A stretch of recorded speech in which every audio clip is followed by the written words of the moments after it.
Republican voters here in Texas will have to settle a messy primary for U.S. Senate during a runoff election in May. The deadline passed yesterday for either John Cornyn or Ken Paxton to withdraw from the race and avoid a runoff. President Trump also missed the chance to endorse one of these men before that cutoff.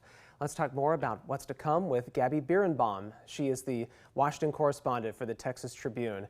Gabby, welcome back to the show. Thanks for having me. So after that March 3rd primary, President Trump said he would make an endorsement for Senate soon, yet no announcement ever came for that. So how much did that really factor into this runoff moving forward?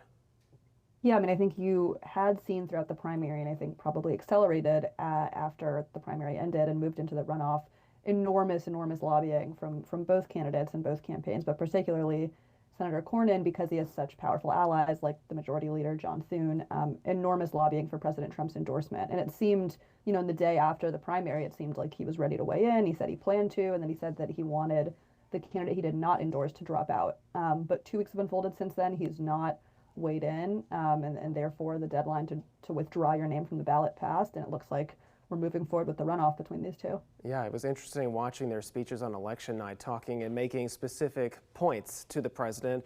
But we have seen their campaigns get pretty ugly between these two men so far in this primary. One of the points of contention was over the Save America Act. Remind us about what that legislation does and about the fight that's happening now.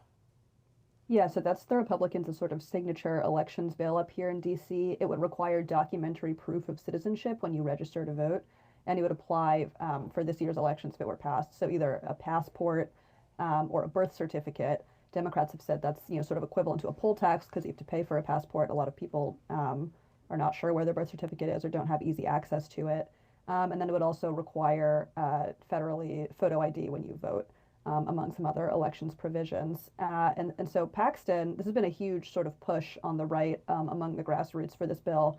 AG Paxton, the day after the primary, said, if Republicans get rid of the filibuster, which is a tool that allows the minority to have a voice and requires 60 votes for most legislation, if Republicans vote to get rid of the filibuster leadership and passes the SAVE Act, over the objections of Democrats, then he would consider dropping out. After that, Senator Cornyn said he was open to the talking, or that he would support doing a talking filibuster, making Democrats sort of stand on the floor and debate over the SAVE Act, and then said he was also open to further filibuster reform over the SAVE Act. So definitely sort of changing his position there insofar as it related to the filibuster. He'd been a longtime defender of the tool. And so it's really just the whole discourse has really centered this bill as part of the runoff, and it's a huge priority of President Trump as well. Yeah, this primary runoff will happen on May 26th. Just to remind voters out there, whoever wins that will go on to face Democrat James Tallarico in the election in November. What are Republican leaders saying about their primary being prolonged? I think it was certainly something most people wanted to avoid if possible. I think that's why there was a lot of frustration with Congressman Wesley Hunt, who jumped in close to the end and got third, but got enough of the vote to prevent either Paxton or Cornyn from getting to 50%. So now, right, they're going to continue spending money against each other. Their super PACs are going to continue spending money against each other.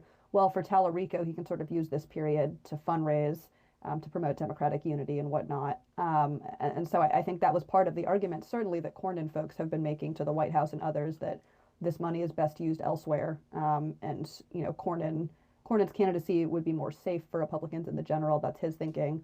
Paxton obviously disagrees. He feels like he can drive out base voters. But either way, now there's going to be a lot more money and nastiness deployed against each other before they can sort of turn to Tallarico fully. We are seeing that already now with some of those ads popping up. But Gabby Birenbaum with the Texas Tribune, thank you as always for catching us up on this and for talking to us today. Thanks for having me.